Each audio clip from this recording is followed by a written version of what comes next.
In this video we're going to use Hyperscript to control front-end behavior and integrate that with HTMX. What we're going to build is a very simple form where you can add a user to an event, and what it's doing with Hyperscript, it's going to disable the submit button while the request is in flight, and it's also going to clear out this field after the request is finished.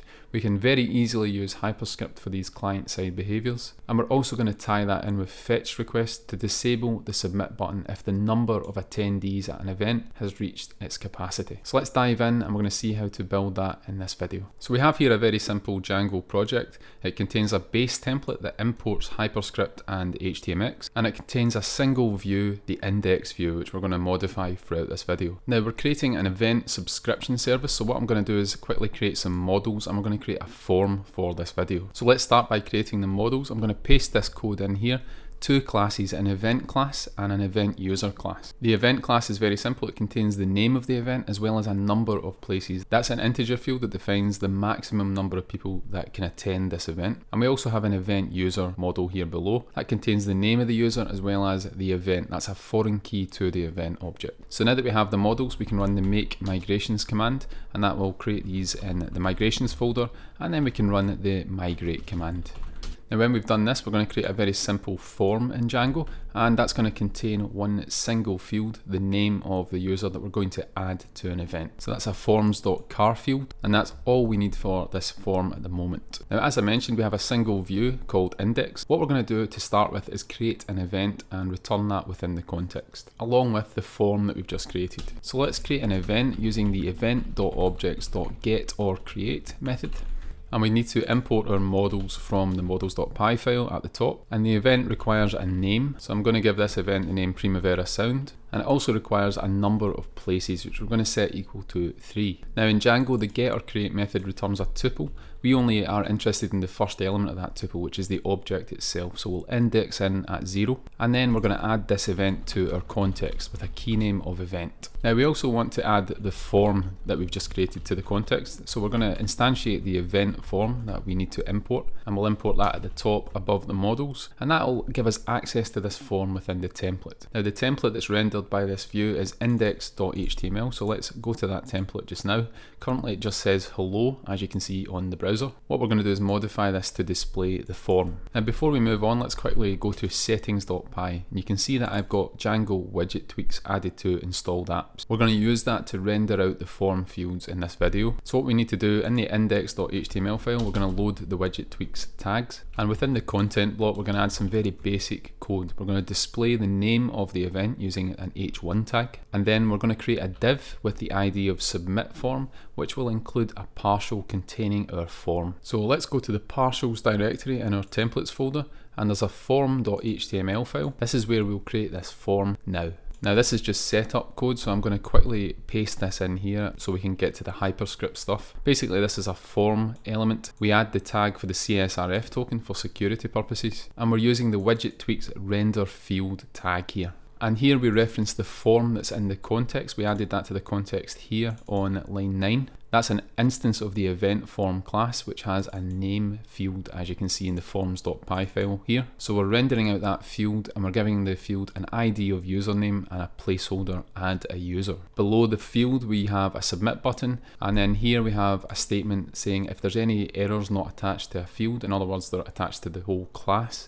then we'll render those out. We're going to see what that means later on. But that's our form. Let's run the server and we can see how that looks like on the page. And we're getting an error. We can't import event form from core.forms, and that's because I've called this event user form. So let's try instantiating and importing that instead, and we should hopefully be able to go to this page now. So if we refresh, we get a template syntax error. Render field, this is related to widget tweaks, and I think because we're using this in the partial, this render field tag, we need to actually load the widget tweaks commands in that template. So let's cut that out of there and we can paste it in here, and hopefully that will now work fine. So we have this very basic page. It's got the header with the name of the event, and it's got this form here where we can add a user to the event. Now what we want to do is when we add a user, we want to see which users are attending the event below this field. So what we're going to do is we're going to go back to the view, and we're going to add another object to our context here. So I'm going to split this into multiple lines, and then we're going to add another object here which is going to be called users, and that's going to capture the users that are attending this event that we've created on line 8 here.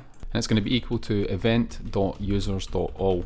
So that's all users attending that event. If we go to models.py, you can see the related name of users. So when we have an event instance, we can reference all of the users attending using this users related name. So that adds all the users attending an event to the context. We now want to render those users underneath the form. So what we're going to do here is go back to the template index.html, and below the form here, we're going to add another div tag, and this one's going to have an ID of user list. We'll give it a bit of margin top for styling, and then we're going to include another partial here, and this is the user list.html. So let's go to that partial. What we're going to do here is create a UL tag, and within that we'll create a template for loop, and we're going to say for user in users, and this is referencing the users in the context, and we end the for loop below. And within the for loop, we're going to make a very simple li tag displaying the user's name. So the users that we've got here, these are instances of the event user model, which is this one here, and it contains a name on line 13. That's one of the fields in the model. So if we save this, we can go back to the page. Obviously we don't have any users at the moment, so there's nothing underneath the form at the moment. What we're now going to do is use HTMX to add users to the database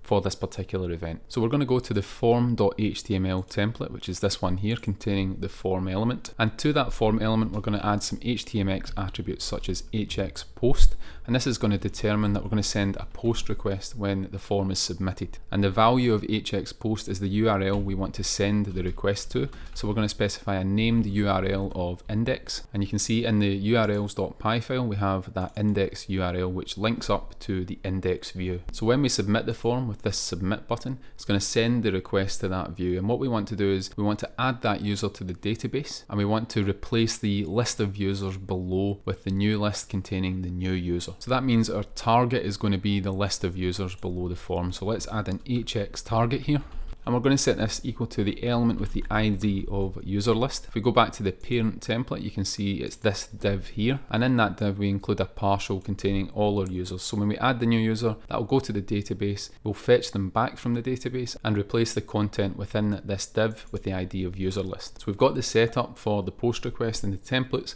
What we now need to do is modify our view to accept the post request and create the event user in the database. So underneath the event that we've got in line 8, we're going to say if the request method is equal to a post request. What we're going to do in that case is we're going to instantiate the event user form, and to it we're going to pass the data we get from the post request. Then we can check if the form is valid using the form.isValid function, which returns true or false. If it returns true, we are ready to create that entity in the database. So we'll say username equals form.cleaned_data. The cleaned data is just the validated data from the form, and we're looking for a field name here because it matches what we've defined in the form here on line 4.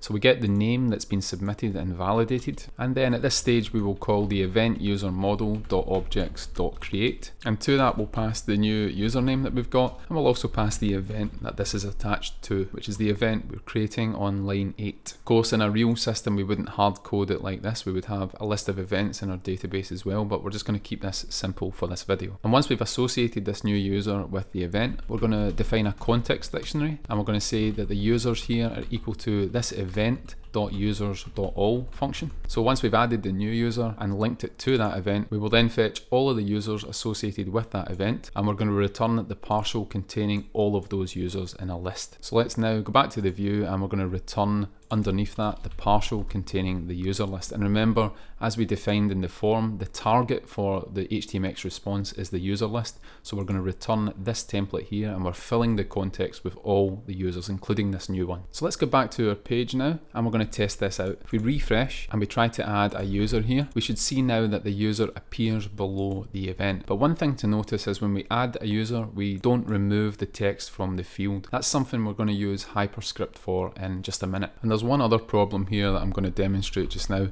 Let's say we want to add this user and we hit submit and we accidentally hit the button twice. You can see that that user has been added twice. We might want to try and prevent that, and we can use Hyperscript along with HTMX events in order to do that. So what we're going to do is disable the button until after the HTMX request is completed, and that way we can only add one user at a time. So we're going to start by disabling the button. Let's go back to our template, and we're going to go to the form.html partial. And I'm going to split the attributes into multiple lines. And let's add our first bit of Hyperscript in this video. We use the underscore attribute, and we're going to use this line here. So when the form is submitted, so we use the onSubmit action. we're going to toggle the disabled attribute from a particular element, and that element is going to be a button element within the page. And we're going to do that toggling until after the HTMX after on load function. Now, to explain this syntax a little bit, the @ refers to an HTML attribute. As you can see in the Hyperscript documentation here below, this refers to an attribute name, in this case the disabled attribute. And you can see also above that here we have query literals, and these are contained within these here, and they return all elements matching that CSS selector. So what this means here is basically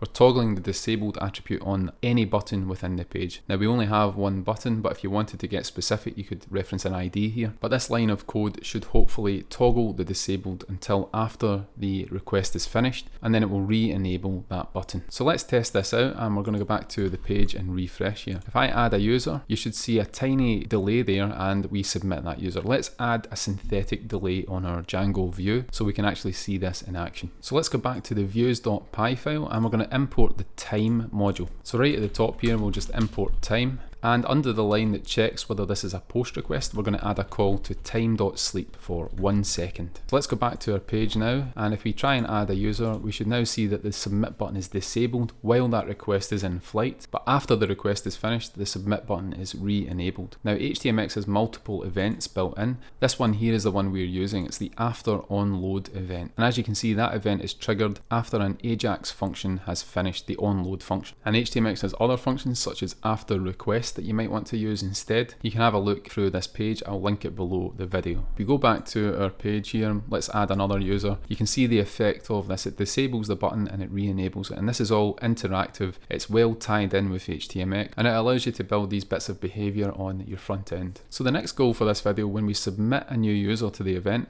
we want to clear the text field. Currently the text remains there. We don't want that. We want to clear it out so new users can be added more easily. And we can modify the Hyperscript we've already written on this form element in order to do this. So we toggle the disabled attribute on the button until after the AJAX request is finished, and then we use the then statement, and we're going to put an empty string into a particular element, and the element we're going to reference is the input element here, and you can see it's got an ID of username. So what we're going to do is use the hash, which denotes an ID in CSS. We put the username in there, but we actually want to put this into the value, so we say username's value, and you can see how readable and English-like that is. So after the event is finished, we're going to put an empty string into the element with the ID of username's value. All input fields in HTML have this value, which is basically capturing the content of the input field. So let's save this, and we'll go back to the page and refresh. And we should now see that when we submit a new user to this form, it takes 1 second, but after the form is submitted and the response is received, we clear out the input field's value and we put an empty string in there, as you can see. And that's a much better user experience than having to clear that out manually every time you submit a new user. So let's see it again. It takes 1 second, we receive the response, and it clears that out for us and adds the new user to the list. So I think this nicely demonstrates how well Hyperscript and HTMX work together. What we're now going to do is we're going to see how we can use the fetch API with Hyperscript. Now I want to reference the Hyperscript documentation here. You can see that here. There's a section on remote content, and it contains this paragraph here. Hyperscript is primarily designed for front-end scripting, local things like toggling a class on a div and so on. And it pairs well with HTMX, which is more typically used to send requests and receive responses from servers using hypermedia. Now below that we have this section on fetch. There are times when calling out to a remote server is useful from a scripting context. So Hyperscript supports the fetch command for doing so, and it's got this example here. When a button is clicked on click, it sends a request to this URL using fetch, and then it puts the result into a particular element. So that's quite interesting, and we're going to use that now. And if you remember, when we defined these models here, the event model had this number of places field. And this is an integer field that defaults to 5 in the database. Now if you look at the moment at our front end, you can see we've got more than 5 users, and that's because we're not doing any validation of the number of users in the database for this particular event. So for the next part of this video, we're going to validate this and make sure we can't add too many users to an event. So what we're going to do is we're we're going to pass the event to this form class, and we're going to validate the number of users in the form class. The form class defines a function called clean, which takes self as a parameter, and this applies form-wide validation to your Django form. For the time being, we're simply going to pass here, and what we're going to do is go to the view, and when we instantiate the form with the post data, what we're going to do is we're going to pass the event to the form so we can check how many people are already part of that event. So we can pass this keyword argument like that, and then within the form class we can define a constructor here. That's the init method. Now this init method accepts the keyword arguments, and you can see we're passing an event. We need to get that from the keyword arguments and pop it out of the initializer. So let's just write this code just now. So if the event is in the keyword arguments, we're going to set it on the form class self.event equals 𝗏𝗏𝗏𝗏 the event. So the keyword arguments is essentially a dictionary. If it has a key called event, we're going to pop that out of the dictionary and set the self.event instance variable to that value. And once we've done that, we can call the superclass's init method. We couldn't do that before because the superclass doesn't expect a keyword argument called event. We've popped that out of the keyword arguments, we've set the instance variable, and now we can instantiate the superclass. So hopefully that makes sense. This form now has access to the event to which the user is going to be added, and we can now write the clean function. So in the clean function, we're going to check how many users are already attending. So we reference the self.event.users.count. That will give us the current number of users going to this event, and we want to check if that count is greater than or equal to this number of places. This is a limit on the number of people we want to attend. So let's copy that field and go back to our form. We're going to check if this is greater than or equal to self.event.number of places. If it turns out that we're at that limit, we want to raise a forms validation error with the message no spaces at this event. Otherwise, we can simply call the superclass's clean method and continue as normal. So now we're introducing a validation error on our form. But one problem that we've got is if we look at the submission code here, the hx target is the user list. If we go back to our page here, if the form has a validation error, we don't want to replace the content below here. We want to actually replace the form itself with the errors attached to that form. So we're going to need to modify our view, and we're also going to need to modify dynamically the hx target. So let's go back to views.py and we can see how to do this now. If the form is valid, we will process this code here. Otherwise, what we're going to do is we're going to return the form partial instead, containing the form with its errors. So in the view, we'll set a new context with form equal to that form that's already been instantiated, and at this point we know the form contains errors because it hasn't went into this if block and returned the correct partial. We're now going to set a response, and we're going to set that equal to the render function.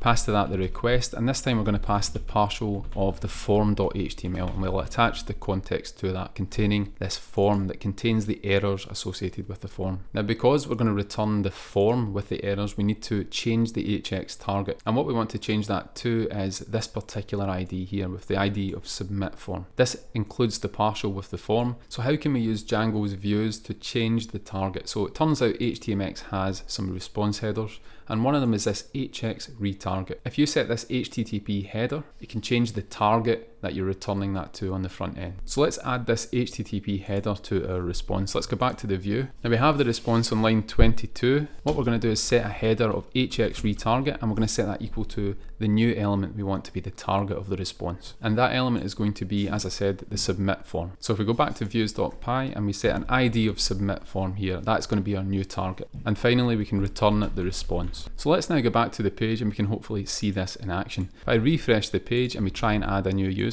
when we submit that, we have a 1 second timeout, but you see the new user does not appear on the list. Instead, we get this form-wide error, no spaces at this event. And that's because we already have more than 5 attendees. So this particular if statement in the form will raise the validation error. And by using this hx retarget HTTP header, we're able to change the hx target to the form with the errors. And that's why you see this error here appearing below the form. So now we have this validation in place, and that's going to prevent us adding more users than the maximum limit defined on the model. Now I mentioned earlier that we're going to use fetch. What I want to do is when this page first loads, we want to send a fetch request to check if there are any spaces in the event. That way we don't submit the form if there are no spaces, because we can disable the form. So let's see how we can approach that now. If we go back to the index.html template, here we have a div surrounding the form. We're going to add a bit of hyperscript below here, and we use the underscore attribute again for that. Now we want to check if there are any spaces on load, so we can use the onLoad event, and then we can use fetch, and I'm going to call an endpoint called 𝗏𝗃𝗍𝗍 here. And once we receive the response, we can say then put the result into main, and that's going to put the result into the inner HTML of that element. So let's go to urls.py, and we have this 𝗏𝗃𝗍𝗍 endpoint that we can uncomment, and we now need to write the view called 𝗏𝗃𝗍𝗍. So let's go to views.py, and at the bottom here we're going to write a new view, and it's going to be called 𝗏𝗃𝗍𝗍, and what we're going to do here is fetch the event from the database. Now again, you would want to fetch this dynamically, but we're just going to get the first event in the database, which we know to be this single event we have up here. And to that we'll create a boolean variable called 𝗏𝗃𝗍𝗶𝗹, and we can set this equal to the event.users.count being less than event.number of places. So basically, if the number of users attending this event is less than the number of places available, that will return true, and we're going to indicate that that's true with a JSON response to the front end. So at the top here, from Django.http, we'll import the JSON response, and from this function we can return a JSON response indicating whether there are places available. Now this hasn't been completed, but let's see what happens now when we do this. When the page first loads, we send a request to that backend, and we put the result into the div containing the form. So the form disappears, and we see this JSON data with available false. There are no places available at the moment, and that's because we have more than 5 users here. So let's change what happens after the response. If we go back to index.html, on load we send a fetch request to that endpoint, and we can fetch that as JSON, and that will turn it into a JavaScript object. And rather than putting the result into the div, what we can then do is we can use a conditional statement. We can say if the result.available, if that is false, then what we can do is add the disabled attribute to the button. And I'm just going to use the CSS selector syntax for that. So just to look over this again, when we load the page, we send a fetch request to 𝗏𝗃𝗍𝗍, we turn the result into a JavaScript object, and we check if available is false. If it is false, we're going to add the disabled attribute to the button. So let's save this and go back to our page, and you can see now when this page first loads, the submit button is disabled. So we've used Hyperscript to send a fetch request to the back end. That endpoint checks whether or not there are spaces in the given event, and if it turns out there's not spaces, then Hyperscript will add the disabled attribute to that button. And this is beneficial in many ways. It tells the user instantly that there are no spaces in the event, and it also prevents requests going to your back end unnecessarily. And you could do anything you want here. We've just disabled the button, but you could of course put a message on the page saying no spaces available. This is just a basic example. Now there's one last thing I want to do in this video, and before we do that, I'm going to clear out all of these users from the event. So let's go to the shell here. I'm going to use Django extensions 𝗏+, and we can call event user.objects.all.delete. Once we've deleted those users, we can then exit the shell and restart the server. If we go back to our page, we see we don't have any users anymore. Now this event has a limit of 3 users. So let's start adding users to the event. When we add the second user, we have the form here. And when we add this third user, you can see we can still submit even though we are at the capacity. Now what we'd like to do, just to slightly make this better, is when we reach the limit, when we return a response, we can then send the fetch request on the response to check whether any more spaces are available. And because this event has 3 as a limit, what this means is when we add that third user, it would send a request to check if any more spaces are available. And if it finds out there's not any more spaces, then it will prevent you submitting any more instances by disabling the button. Now it's very simple to do this, so let's get back to our template. And as you can see, we're currently fetching that endpoint only on load. We're also going to do it after every HTMX request. Now it turns out we can specify multiple events. So on load or HTMX, we use the colon and then the after request event. So not only will this fire when the page loads, it will also fire after every HTMX request. And it's going to check whether the spaces are available, and if not, it's going to disable the button. So let's stop the server, and I'm going to run the 𝗏+ command again. We're going to delete all the users from our database. And when we restart the server, we're going to go back to our page and refresh. We don't have any users, and we can start adding them now. So we add the first user. At that point, we're not at the capacity of 3. We add a second user, and that adds fine as well. Now when we add this third user, it's going to send the request to the 𝗏𝗃𝗍𝗍 endpoint. That's going to see that we have 3 users attached to the event, and that's the maximum capacity, so we can't add any more users. That should then disable the submit button. So let's see if that works now. And you see we have the new user in the list, but we cannot submit any more users. So that's all working fine, and that basically wraps up what I want to show you in this video. We're using HTMX to control some client-side behaviors, and we're using it in coordination with HTMX, with partials, and with HTMX events as well. And using these tools, we can create some interactive and dynamic front-end behavior.